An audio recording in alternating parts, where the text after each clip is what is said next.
சமூக நலன்புரி சேவைகளில் ஈடுபடுவதன் மூலம் வணிகங்கள் சமூக பொறுப்புகளை நிறைவேற்றுவது.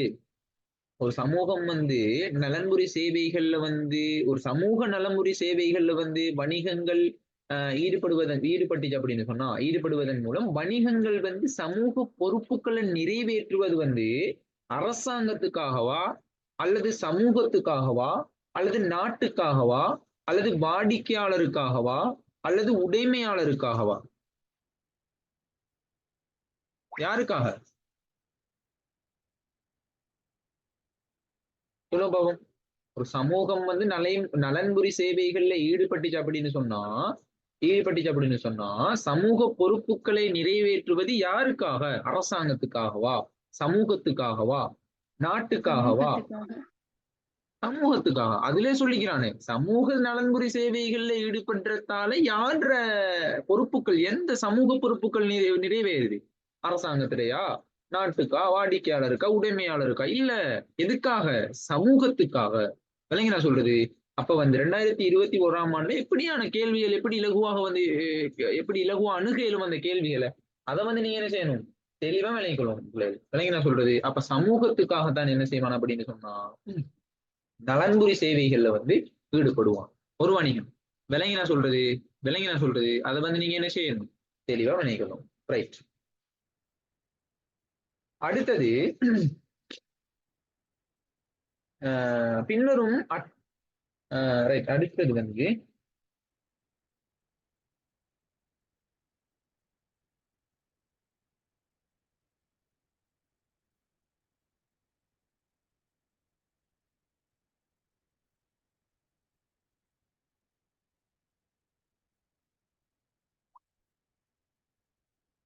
ரைட். அடுத்ததாக கேட்கப்பட்ட கேள்வி 2020ஆம் ஆண்டு பாஸ் பேப்பர்ல கேட்கப்பட்ட கேள்வி என்னன்னு சொன்னா, உரிமையாளருக்கு நியாயமான உழைப்பை பெற்றுக் கொடுப்பதற்கு ஒரு உரிமையாளர் இருக்கிறாரு. அவருக்கு ஒரு நியாயமான உழைப்பை ஒன்றை பெற்றுக் கொடுக்கணும். அவர் பணத்துக்கு ஏத்த மாதிரி. அப்படியாக நியாயமான ஒரு உழைப்பை பெற்றுக் கொடுப்பதற்கு நிறுவனங்களால மேற்கொள்ளக்கூடிய ஒரு நேர் நடவடிக்கை யாது அப்படின்னு சொல்லி போட்டு ஒரு கேள்வி என்ன செய்யுது? உங்கள்கிட்ட வினாவை பட்டிக்குது. அப்ப நல்லா தெளிவா நினைக்கணும். இது 2020ஆம் ஆண்டு உங்களுக்கு கேட்கப்பட்ட ஒரு கேள்வி. அப்ப அவன் இவ்வாறான கேள்விகளில் இருந்து எந்த விடயத்தை எதிர்பார்க்கிறான் அப்படின்ற நீங்க தெளிவா விளையக்கொள்ளணும். அவன் எக்ஸாமினோட நோக்கம் என்ன? விளையா சொல்றது? அவன் எந்த மெத்தட்ல எவ்வாறான விடயங்களை வச்சு எங்களை குழப்ப பாக்குறான் அப்படின்றத நீங்க என்ன செய்யணும்? தெளிவா விளையக்கொள்ளணும். அப்ப என்ன விஷயத்த நீங்க கேட்கிறான் அப்படின்னு சொன்னா, அதாவது ஒரு என்ன செய்யணும் அப்படின்னா பிராக்டிகலா யோசிக்கணும் பிள்ளைகள். சும்மா இன்னைக்கிட்டு எக்ஸாம் எழுத போறோம் அப்படின்ற மாதிரி யோசிக்காம ஒரு பிராக்டிகல் ரீதியாவும் உங்களோட மெயின் சைடு பிடிக்கணும். விளங்கி நான் சொல்றது? அப்ப நல்லா தெளிவா விளங்கிக் கொள்ளணும். ஒரு ஒரு ஒரு ஒரு உரிமையாளர் இருக்கிறார். நீங்க ஒரு உரிமையாளர்னு நினைச்சுக்கோங்களேன். அப்ப ஒருவர் ஒரு கடையை ஆரம்பிக்க போறாரு. அந்த கடையின் மூலமா ஒரு நிறுவனம் வேறு, உரிமையாளர் வேறுன்னு சொல்லி போட்டு அழகு சார் என்ன தரும் அப்படின்னு சொல்லி போட்டு நீங்க என்ன செய்வீங்க? அக்கவுண்டிங்ல படிச்சீங்களா இல்லையா? ஓ, அப்ப அழகுசார் என்ன கருவின்படி நிறுவனம் வேறு, உரிமையாளர் வேறு அப்படின்னு சொல்லி கூட உங்களுக்கு நல்லா தெரியும். இல்லைங்களா? அப்ப உரிமையாளருக்கு நியாயமான உழைப்பை பெற்றுக் கொள்வதற்கு நிறுவனங்களால மேற்கொள்ளக்கூடிய நேர் நடவடிக்கை யாது அப்படின்னு சொல்லி போட்டு 5 ஆன்சர் உங்களுக்கு தரப்பட்டது. இல்லைங்களா சொல்றது? அப்ப 5 ஆன்சர்ல முதலாவது ஆன்சராக என்னன்னு சொன்னா கழிவு பொருட்களை முகாமை செய்தல். அப்ப நிறுவனங்களால ஒரு உரிமையாளருக்கு நியாயமான உழைப்பை பெற்றுக் கொள்ளணும் அப்படின்னு சொன்னா கழிவுப் பொருட்களை முகாமை செஞ்சா நியாயமான உழைப்பு ஒன்று பெற்றுக் கொடுக்க இயலுமா? சரியா பிள்ளையா அந்த ஆன்சர்? சரியா பிள்ளையா? இல்ல. அதாவது எங்கட மொழி நடையில சொல்ல போனா அது ஒரு எனது பச்சை பிழை. விளங்கி நான் சொல்றது? பச்சை பிழை. அடுத்ததாகத்தான் சமூக நலன்புரி சேவைகளை பூர்த்தி செய்யறது. இது சரியா பிள்ளையா? பிழை. எவ்வாறான பிழை? பச்சை பிழை. விளங்கி நான் சொல்றது? அடுத்தது என்ன? ஊழியர்கள் என்ற தொழில் பாதுகாப்பை உறுதிப்படுத்தல். சரியா பிள்ளையா? நியாயமான உழைப்பு கிடைக்குமா? இல்ல. பிழை. விளங்கி நான் சொல்றது? அடுத்ததாக பயனுறுதியான முயற்சிகள்ல பணத்தை முதலீடு செய்தல். சரியா பிள்ளையா? சரி. விளங்கி நான் சொல்றேன். அப்ப நல்லா தெளிவா விளங்கிக் கொள்ளணும் பிள்ளைகள். நல்லா தெளிவா விளங்கிக் கொள்ளணும். ஒரு உரிமையாளருக்கு ஒரு நிறுவனம் நியாயமான ஒரு உழைப்பொன்றை பெற்றுக் கொடுக்கணும். அவங்களுக்கு சரியான லாபம் ஒன்றை பெற்றுக் கொடுக்கணும். அவங்க இடுற பணத்துக்கு ஏத்த மாதிரி அவங்களுக்கு லாபத்தை பெற்றுக் கொடுக்கணும். அவங்களோட சல்லி செலவழிச்சதுக்கு ஏத்த மாதிரி அவங்களுக்கு வருமானத்தை பெற்றுக் கொடுக்கணும். விலங்கு என்ன சொல்றது? அப்படின்னு ஒரு நிறுவனம் எண்ணிச்சு அப்படின்னு சொன்னா, அந்த நிறுவனம் என்ன செய்யணும் அப்படின்னு சொன்னா, நல்லா தெளிவா நினைக்கொள்ளணும். பயனுறுதியான முயற்சிகள்ல என்ன செய்யணும் அப்படின்னு சொன்னா பணத்தை முதலீடு செய்யணும். அதான் என்ன சொல்றது? அப்ப பயனுறுதியான முயற்சி அப்படின்னு சொன்னா என்னது? எங்களுக்கு நாங்க இட்ட அந்த உள்ளீடுக்கு ஏத்த மாதிரி வெளியீடுகள் அதிகரித்து அதன் மூலம் விற்பனை நடவடிக்கை அதிகரித்து அதன் மூலம் எங்களுக்கு லாபம் அதிகரித்து அதன் மூலம் என்ன செய்யணும்? ஒரு உரிமையாளர் என்ன செய்வாரு? முன்னேற்றம் அடைவாரு. அவர் என்ன செய்வாரு? மேலதிகமான முதலீடு பார்ப்பாரு வணிகத்துக்கு. அதே மாதிரி என்னது? வணிகங்கள் விரிவடைகிறதுக்கு காரணமாயிருக்கும். அதே மாதிரி என்னது? அந்த உரிமையாளர் ஊக்கப்படுத்தப்படுவாரு. விலங்கு சொல்றது அப்படியான விடயங்கள் செய்யணும் அப்படின்னு சொன்னா நிறுவனம் என்ன செய்யணும்? பயனுறுதியான முயற்சிகள்ல பணத்தை முதலீடு செய்யணும். பயனுறுதியான முயற்சிகள் என்ன செய்யணும்? பணத்தை முதலீடு செய்யணும். அதனால என்ன சொல்றது? இது 2020ஆம் ஆண்டு உங்களுக்கு 2020ஆம் ஆண்டு ஒரு MCQ கேள்வி. விலங்கு என்ன சொல்றது? இது என்ன செய்யணும்? தெளிவா நோட் பண்ணி கொள்ளணும். ரைட். இது விளங்கிச்சு அப்படின்னு சொன்னா அடுத்ததாக உங்களுக்கு கேட்கப்பட்ட கேள்வி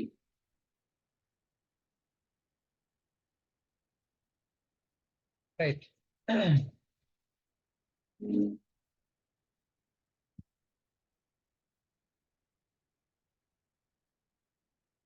அடுத்ததாக உங்களுக்கு கேட்கப்பட்ட கேள்வி 2016ஆம் ஆண்டு அந்த கேள்வி உண்டு. 2016ஆம் ஆண்டு வந்த கேள்வி உண்டு என்னன்னு சொன்னா யூனிட் 2ல தான் பார்த்துட்டு வரோம். பின்வரும் அட்டவணையானது வணிகம் ஒன்று தனது அக்கறையுடைய தரப்பினர் நோக்குல சமூக பொறுப்புகளை நிறைவேற்றுவதற்காக எடுத்த சில நடவடிக்கைகளையும் நான் சொல்றது. அப்ப அக்கறையுடைய தரப்பினர்கள் அந்த சமூக பொறுப்புகளை நிறைவேற்றுவதற்காக எடுத்த நடவடிக்கைகளையும் அக்கறையுடைய தரப்பினரையும் கொண்டு ஒரு பட்டியல் ஒன்று காணப்படுதாம்.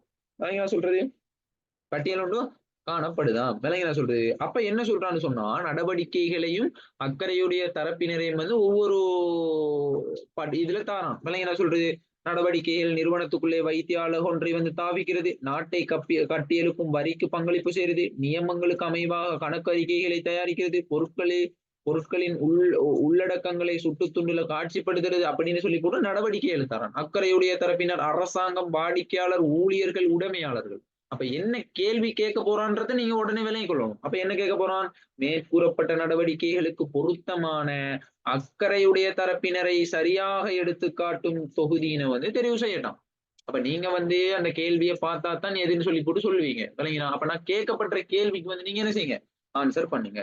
முதலாவது கேட்கப்பட்ட கேள்விக்கு ஆன்சர் பண்ணுங்க. முதலாவது நிறுவனத்துக்குள்ளே வைத்திய அழகொன்ற வைத்திய நிறுவனத்துக்குள்ள வைத்திய அழகொன்ற தாவிக்கிறது அப்படின்னு சொல்றது. தாவிக்கிறதுன்னு சொன்னா அதாவது என்னது? அது நிறுவுறது. விளங்கினா? அப்ப நிறுவுறது அப்படின்னு சொல்றது நல்லா தெளிவா விளங்கி கொள்ளணும். அது யாரோட நடவடிக்கை? விளங்கின சொல்றது. அப்ப அக்கறையோட தரப்பினர்கள் எந்த பொறுப்புகளை நிறைவேற்றாங்க. அந்த பொறுப்புகள் எந்த அக்கறையுடைய தரப்பினரால நிறைவேற்றப்படுது? சொல்லுங்க பாப்போம். ஊழியர். யாரு? ஊழியருக்கு. ஊழியர்கள். Very good. விளங்கினா சொல்றது. அப்ப என்ன செய்வாரு? அப்ப நிறுவனத்துக்குள்ளே ஒரு வைத்திய அழகொன்ற தாபிக்கிறது அப்படின்னு சொல்றது. அக்கறையுடைய தரப்பினர் நோக்குல சமூக பொறுப்புகளை நிறைவேற்ற நடவடிக்கை ஊழியர்கள் தான் என்ன செய்வாங்க? நிறுவனத்துக்குள்ள ஒரு வைத்திய அழகொன்ற தயாரிப்பாங்க, தாபிப்பாங்க. விளங்கினா சொல்றது. அப்ப அது என்ன அப்படின்னு சொன்னா அந்த வணிகம் என்னது? அந்த அக்கறையுடைய தரப்பினருக்கு என்ன செய்யுது அப்படின்னு சொன்னா பொறுப்புகளை என்ன செய்யுது? நிறைவேற்று. என்ன சொல்றது? நிறைவேற்றுது. எப்படி?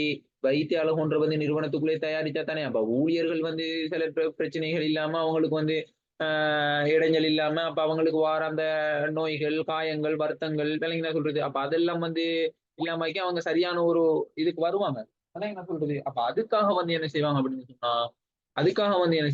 சொன்னா அந்த நிறுவனம் என்ன செய்யும் அப்படின்னு சொன்னா அதாவது ஊழியர்களுக்காக ஒரு நிறுவனத்துக்குள்ளே ஒரு வைத்திய அழகொன்ற என்ன செய்வாங்க?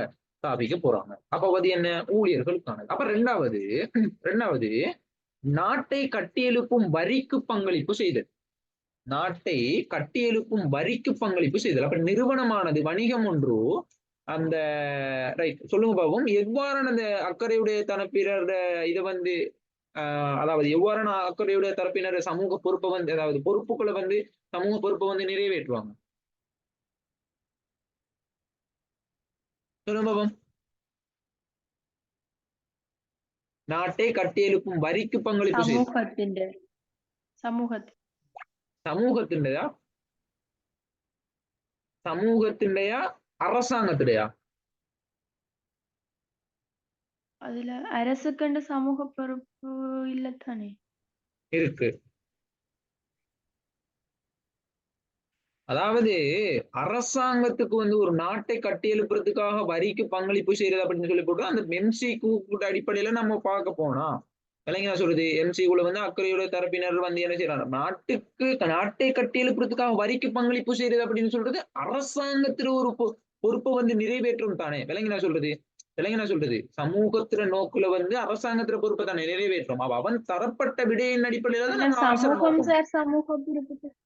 விளங்கல சமூகம் சார் சமூக பொறுப்பு தானே அது. ஓம் சமூகம் சார் சமூக பொறுப்பு இல்ல சமூக பொறுப்புகள் பொதுவா நம்ம அக்கறையுடைய தரப்பினர் அப்படின்னு சொல்லி போட்டு நம்ம என்ன செஞ்சுக்கிறோம் ஒரு டேபிள்லையும் இன்னொரு டேபிள்ல நடவடிக்கைகள் அப்படின்னு சொல்லி நம்ம அக்கறையுடைய தரப்பினர் வந்து அரசாங்கம் வந்து தரப்பட்டிக்குது அப்ப அரசாங்கத்துல பொறுப்புகளை நிறைவேற்றத்துக்குத்தானே வரிக்கு பங்களிப்பு செய்வான் ஓவா இல்லையா ஓவா இல்லையா கிளியரா விளங்கினா நதா கிளியரா விளங்கினா நதா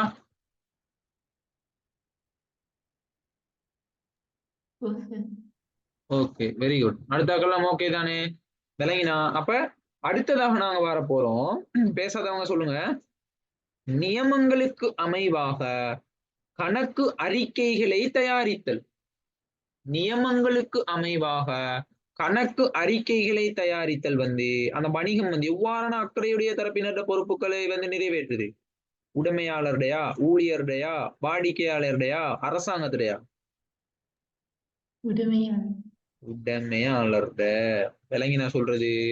விளங்கினா சொல்றது அப்ப நியமங்களுக்கு அமைவாக கணக்கு அறிக்கைகளை தயாரிச்சா தானே இப்ப உடைமையாளர்கள் வந்து அவங்களுக்கு எவ்வளவு லாபம் வந்திக்குது எவ்வளவு நட்டம் வந்திக்குது அடுத்தடுத்த நடவடிக்கைகளை எப்படி செய்ய போறோம் யார் யாருக்கு தகவலை கொடுக்கணும் இந்த நிதி தகவல்கள் எல்லாம் எவ்வாறு வந்து கொடுக்கணும் யார் யாருக்கு கொடுக்கணும் எப்படியான அக்கறை செலுத்தும் பிரிவினர்களுக்கு அந்த தகவலை வந்து வெளியிட போறோம் அப்படியான விடயங்கள் எல்லாம் என்ன செய்வாங்க ஆராய்வாங்க விளங்கினா சொல்றது அப்ப அடுத்தடுத்த பிளானிங் எல்லாம் வந்து என்ன செய்வாங்க ஆராய்வாங்க அப்ப முதலீடுகள் எல்லாம் என்ன செய்வாங்க மேலதிகமா இடுவாங்க லாபம் அதிகரித்தா நட்டம் அதிகரிச்சா என்ன செய்வாங்க நிறுவனத்தை விட்டு வெளியேறதுக்கான சான்சஸ் இருக்குது விளங்கினா சொல்றது அப்ப என்ன செய்வாங்க அந்த தகவலை வந்து என்ன செய்யணும் அந்த நியமங்களுக்கு அமைவாக கணக்குகளுக்கு தயாரித்து வந்து வணிகம் ஒன்று கொடுக்குறது அந்த உடைமையாளர்களோட பொறுப்புகளை வந்து என்ன செய்யுது நிறைவேற்றுது அடுத்ததாக பொருட்களோட உள்ளடக்கங்களை சுட்டுத்துண்டுல வந்து காட்சிப்படுத்துறது பொருட்கள்ல உள்ளடக்கங்களை வந்து சுட்டுத்துண்டுல வந்து காட்சிப்படுத்துறது ஒரு வணிகம் வந்து எந்த அக்கறைய தரப்பினரோட பொறுப்பை வந்து நிறைவேற்றுது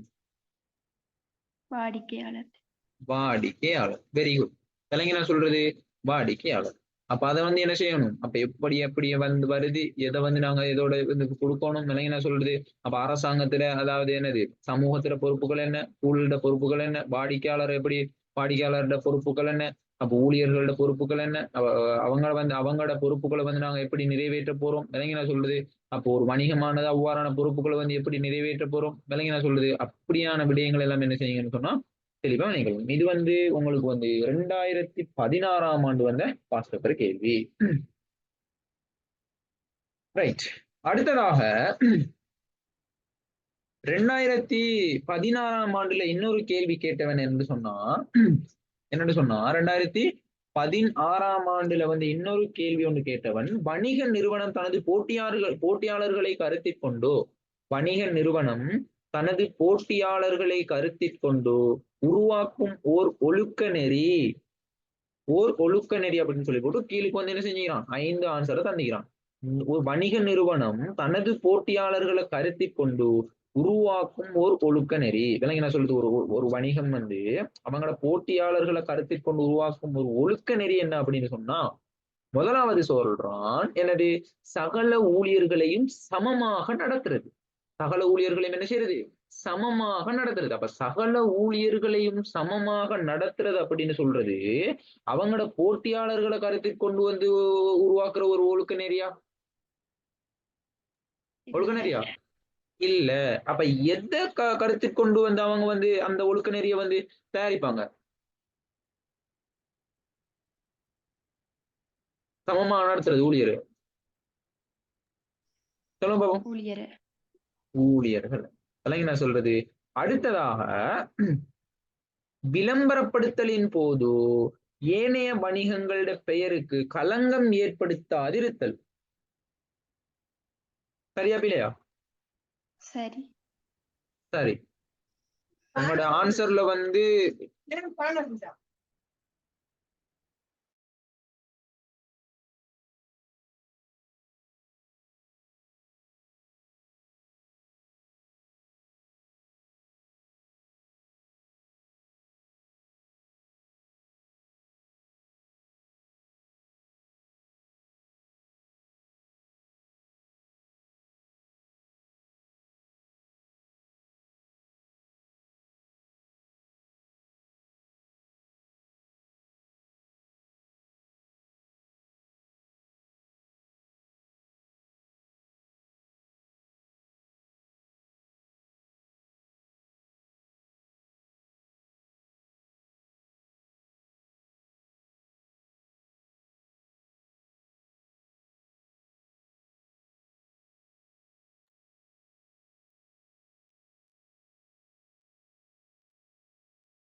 ரைட்.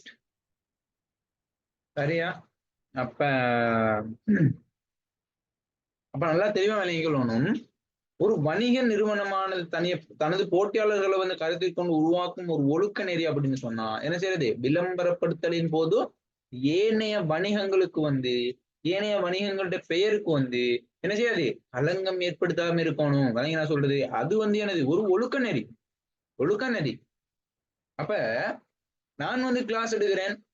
விளங்கினா இப்ப நான் என் கிளாஸ வந்து முன்னேற்ற போறேன், என் கிளாஸ வந்து விளம்பரப்படுத்த போறேன் அப்படின்னு சொல்லிட்டு, அப்ப அடுத்தவங்களோட கிளாஸ வந்து நான் வந்து தரம் குறைவா கதைச்சிட்டு, நான் வந்து கிளாஸ் எடுக்கிறேன் அப்படின்னு சொன்னா, அதுக்கான ஒழுக்க நெறிய நான் என்ன செய்யறேன்?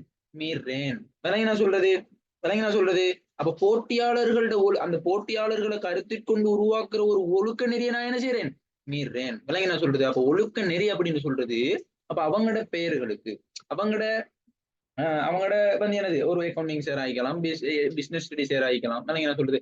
அப்ப அவங்களோட பெயர்களுக்கு என்ன செய்யப்படாது அப்படின்னு சொன்னா களங்கம் ஏற்படக்கூடாது. அப்ப அப்படியான முறையில தான் நாங்க என்ன செய்யணும் அப்படின்னு சொன்னா போட்டிகளை இடணும்.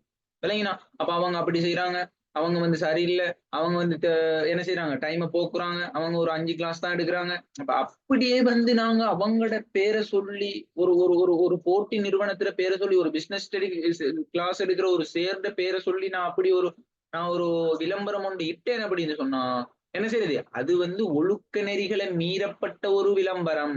விளங்கி நான் சொல்றது? அப்ப நல்லா தெளிவா விளங்கிக் கொள்ளணும். விளம்பரப்படுத்தலின் போது ஏனைய வணிகங்களுடைய பேருக்கு என்ன செய்யப்படாது? களங்கம் ஏற்படாம இருக்கணும். விளங்கி நான் சொல்றது? களங்கம் ஏற்படாம இருக்கணும். ரைட். சரி. அப்ப அது வந்து என்னது? உங்களுக்கு 2016ஆம் ஆண்டு வந்த பாஸ் பேப்பர் கேள்வி. சரியா? ரைட். அடுத்ததாக உங்களுக்கு வந்து கேட்கப்பட்ட விடயம் என்னன்னு சொன்னா 2016ஆம் ஆண்டுல இன்னொரு கேள்வி கேட்கப்பட்டிருக்குது. என்னன்னு சொன்னா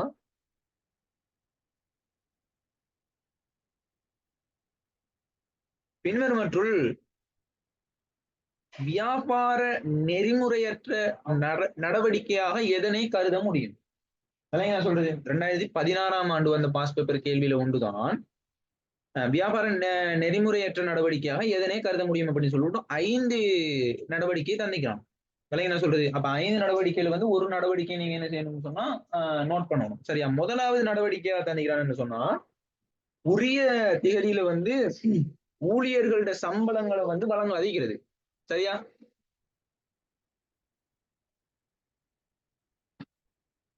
உரிய திகதியில் ஊழியர்களோட சம்பளங்களை வழங்காதிருத்தல். சரியா பிழையா?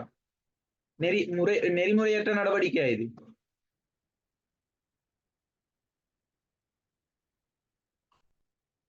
சொல்லுங்க பாப்போம். நெறிமுறையற்ற நடவடிக்கையா இல்லையா?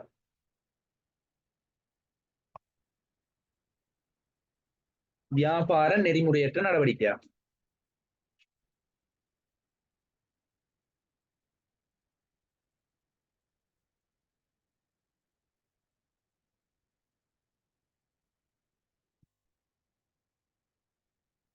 நோ. என்ன சொல்றது? அப்ப என்னன்னு சொன்னா, அவங்களோட உரிய திகதியில வந்து ஊழியர்களோட சம்பளங்களை வழங்காம இருக்கிறது வந்து என்ன செய்யுது? அவங்க ஊழியர்கள சில பிரச்சனைகள் அது வந்து வியாபார நெறிமுறையற்ற நடவடிக்கையாக நம்ம என்ன செய்ய மாட்டோம், கருத மாட்டோம். என்ன சொல்றது? அப்ப எதனை கருத முடியும் அப்படின்னு சொன்னா, 2வது தாரான் வியாபார ஸ்தலத்தை வந்து சுத்தமாக பேணாதிருத்தல். அது வந்து ஒரு சட்ட ரீதியற்ற, அதாவது அந்த சமூக நிலைப்பேறான அபிவிருத்திக்கு வந்து நம்ம பங்களிப்பு செய்யாம இருக்கிறோம். இல்லைங்களா? அதே மாதிரி என்னது, சமூகத்துக்கு கேடு, அதாவது என்னது, சூழலை வந்து நம்ம மாசுபடுத்துறோம், அந்த கேட்டகரியில போயிடும். இல்லைங்களா? அதே மாதிரி 4வது விடயம் தான் என்ன சொல்றான் அப்படின்னு சொன்னா, குறிக்கப்பட்டுள்ள விலையை விட உயர்வான விலைக்கு வந்து பொருட்களை வந்து விற்பனை செய்தல். சரியா பிள்ளையா?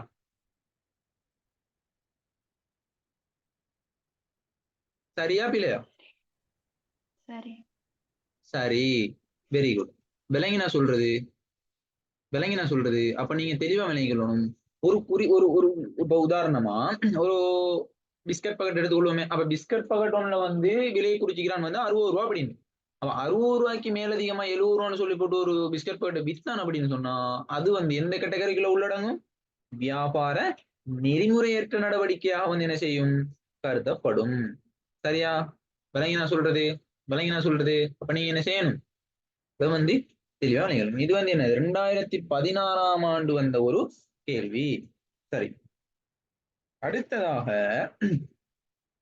உங்களுக்கு கேட்கப்பட்ட கேள்வி 2017ஆம் ஆண்டு. 2017ஆம் ஆண்டு ஒரு கேள்வி உண்டு, அதாவது ஸ்ட்ரக்சர் கேள்வி உண்டு. கேட்டீங்கன்னு சொன்னா,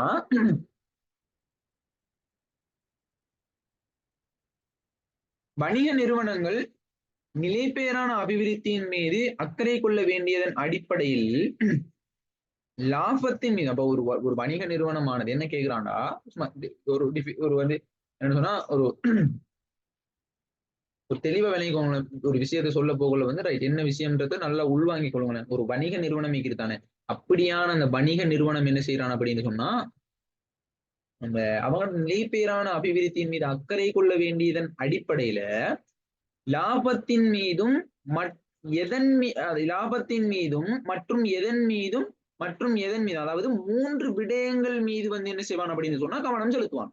அப்ப ஒரு விடயம் என்னன்னு சொன்னா லாபத்தின் மீது அப்படின்னு சொல்லி போட்டு ஆன்சர் தந்துட்டான். அப்ப இன்னும் 2 விடயங்களை வந்து கேட்கிறான்.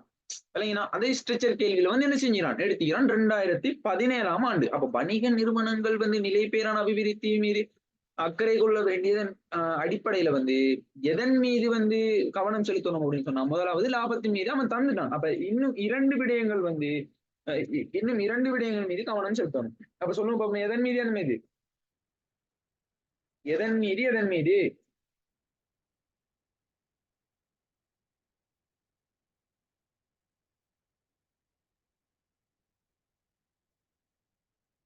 சொல்லுங்க பாப்போம். ஒரு நிறுவனங்கள் வந்து நிலைபேறான அபிவிருத்தியின் மீது அக்கறை கொள்ள வேண்டியதன் அடிப்படையில, நிலைபேறான அபிவிருத்தியின் மீது அக்கறை கொள்வதன் அடிப்படையில லாபத்தின் மீதும், இல்லைங்களா, எதன் மீதும் மற்றும் எதன் மீதும் கவனம் செலுத்தல் வேண்டும்.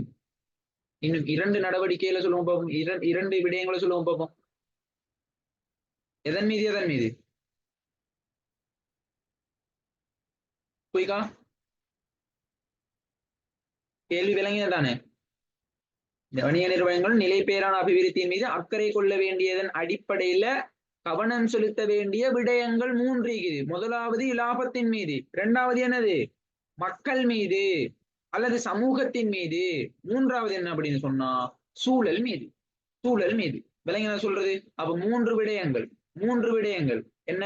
வணிக நிறுவனங்கள் நிலை பேரான அபிவிருத்தியின் மீது அக்கறை கொள்ள வேண்டியதன் அடிப்படையில கவனம் செலுத்த வேண்டிய மூன்று விடயங்கள் என்ன? லாபத்தின் மீதும் இன்னும் 2 விடயங்கள் என்ன?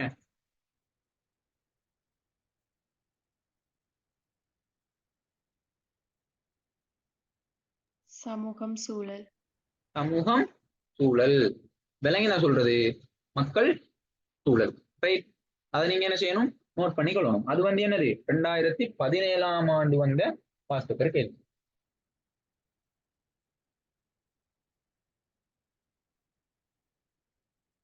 ரைட்.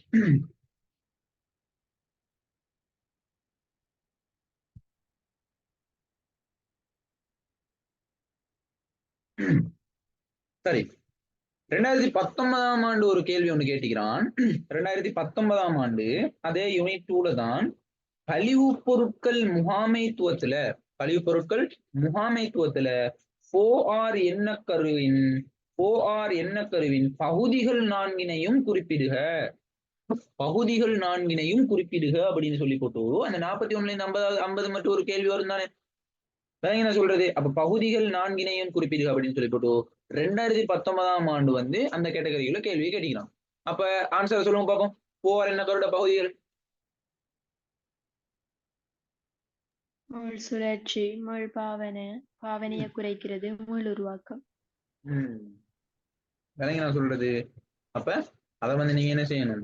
தெளிவா எழுதி கொள்வாங்க. மீள் சுழற்சி, மீள் பாவனை குறைப்பு, மீள் உருவாக்கும், ரீசைக்கிள், ரீயூஸ், ரெடியூஸ், ரீப்ளேஸ். சரியா போல?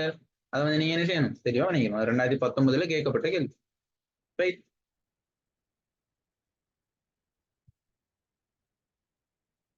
சரி. அடுத்ததாக அதே 2020ஆம் ஆண்டுல கேட்கப்பட்ட கேள்வி யூனிட் 2ல தான் வணிக ஒழுக்கங்களை பின்பற்றுவது எவ்வகையில வணிகங்களுக்கு முக்கியமானது என்பதற்கான 4 காரணங்களை பட்டியலிட்டான். 2020ஆம் ஆண்டு கேட்கப்பட்ட கேள்வி. என்ன சொல்றது? ஒரு வணிக ஒழுக்கங்கள் தானே, அந்த வணிக ஒழுக்கங்களை வந்து பின்பற்றுவது வந்து எவ்வகையில வணிகங்களுக்கு முக்கியம், எந்த வகையில வந்து வணிகங்களுக்கு வந்து முக்கியமாக இருக்கு. வணிக ஒழுங்கத்தை ஏன் பின்பற்றத்தாலும் வணிகங்களுக்கு என்ன நன்மை, என்ன முக்கியத்துவம் அப்படின்னு சொல்லி போட்டு 4 முக்கியத்துவங்களை கேட்கிறான். சொல்லும் போது என்னென்ன முக்கியத்துவம் வரும்? வணிகத்தின் நன்மதிப்பை உயர்த்தலாம். வணிகத்துல நன்மதிப்பு உயர்த்தும். வேற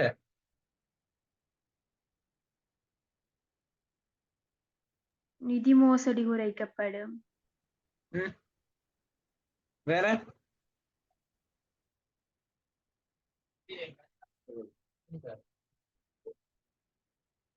வேற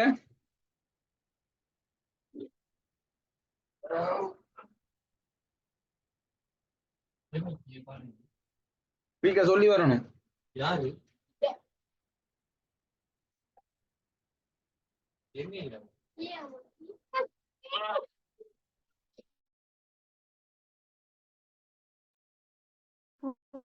போட்டிக்கு சிறப்பாக முகம் கொடுக்கலாம். போட்டிக்கு சிறப்பாக முகம் கொடுக்கலாம். வேற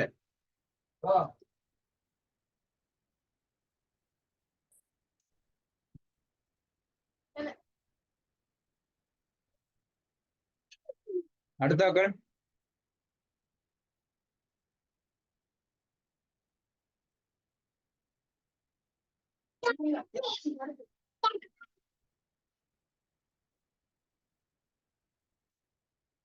போட்டி நிலைமைக்கு முகம் கொடுக்க. Very good. வேற சரியா? அப்ப நல்லா தெளிவா விளங்கிக் கொள்றோம். ஏன் வந்து ஒரு வணிகம், அப்ப ஏன் ஒரு வணிகம் வந்து அந்த அவங்களோட சமூக, அதாவது என்னது, அவங்களோட வணிக ஒழுக்கங்களை வந்து பின்பற்றணும். விளங்கினா அந்த பின்பற்றுவதால வணிகத்துக்கு என்ன நன்மை, விளங்கினா என்ன முக்கியத்துவம் அப்படின்னு பார்க்க போனா நல்லா தெளிவா விளங்கிக் கொள்ளணும். வணிகம் தொடர்புல வந்து நம்பிக்கையையும் உருவாக்குறதுக்கு, விருப்பத்தை உருவாக்குறதுக்கு வந்து என்ன செய்யணும்? அந்த நம்பிக்கையையும் விருப்பத்தையும் வந்து உயர்வடைந்து காணப்படுறது என்ன அப்படின்னு சொன்னா வணிகத்துக்கு என்ன ஒரு முக்கியத்துவம். நான் சொல்றேன். அடுத்த விஷயம் என்னன்னு சொன்னா நீங்க ரூபியும் அஃப்ராவும் சொன்ன மாதிரி நல்லா தெளிவா நினைக்கணும். போட்டி நிலைமைகளுக்கு என்னது வெற்றிகரமாக முகம் கொடுக்க முடியும். விளங்கினா அப்ப போட்டி நிலைமைகளுக்கு வெற்றிகரமாக முகம் கொடுக்க முடியும் அப்படின்னு சொன்னா ஒரு வணிகத்துல ஒழுக்க நெறிகளை பின்பற்றத்தால என்ன நடக்கும்? அதாவது ஒரு போட்டி நிலைமை உருவாகுது. எங்களுக்கு ஒரு வணிகத்துக்கு எதிராக இன்னொரு வணிகம் ஒன்று உருவாக்கிக்கிறான். போட்டி நிலைமை உருவாகுது. நிறைய போட்டி நிலைமை காணப்படுது அப்படின்னு சொன்னா அதுக்கு ரைட் இந்த வணிகத்துக்கு போனா இந்த ஒழுக்க நெறியில சரியான முறையில பின்பற்றுறாங்க. அப்ப சரியான முறையில ஊழியர்களை கவனிக்கிறாங்க. சரியான முறையில சரியான விலைக்கு விற்பனைகளை செய்யறாங்க. நியாயமற்ற முறையில விற்பனை நடவடிக்கைகள் இடம்பெறல. நியாயமான விலையில தாராங்க. கழிவுகளை தாராங்க. அந்த முகாமைத்துவம் செய்யறாங்க. கழிவு முகாமைத்துவம் செய்யறாங்க. அப்படியான விடயங்கள் எல்லாம் ஒரு செஞ்சிட டைம்ல ஒழுக்க நெறிகளை பின்பற்றுற டைம்ல என்ன நடக்கும்? அந்த வணிகத்துல நம்பிக்கை உயர்வடைந்து அவங்களோட அந்த நுகர்வோன் அந்த அந்த வணிகத்தின் மீது என்ன செய்வான்? அதிகமாக விரும்புவான். அப்ப அவங்களோட விருப்பமும் நம்பிக்கையும் என்ன செய்யும்? உயர்வடைந்து காணப்படும். அதே மாதிரி என்ன போட்டி நிலைமைகளுக்கு என்ன செய்யலும் வெற்றிகரமா அப்ப அதிகமான பேர் என்ன செய்வாங்க? எங்களோட வணிகத்துக்கு சாமான் வாங்க வருவாங்க. விளங்கினா அப்ப அந்த போட்டி நிலைமைகளுக்கு என்ன செய்யணும்னு சொன்னா வெற்றிகரமாக முகம் கொடுக்க முடியும். தம்பிதான் சரியா? வெற்றிகரமாக முகம் கொடுக்க முடியும். அடுத்தது என்னன்னா நிதி மோசடியை தவிர்த்து நம்பிக்கையை என்ன செய்யலும்? கட்டியெழுப்ப இயலும். விளங்கினா சொல்றது நம்பிக்கை என்ன செய்யலும்? கட்டியெழுப்ப இயலும். அதே மாதிரி என்ன நேர் மனப்பாங்கான வேலை சூழல்களை உருவாக்கலாம். சட்ட பிரச்சனைகளை தவிர்க்கலாம். வணிகத்துல நன்மதிப்பை உயர்த்தலாம். தனிநபர்கள் மற்றும் நுகர்வோரை கவரலாம்.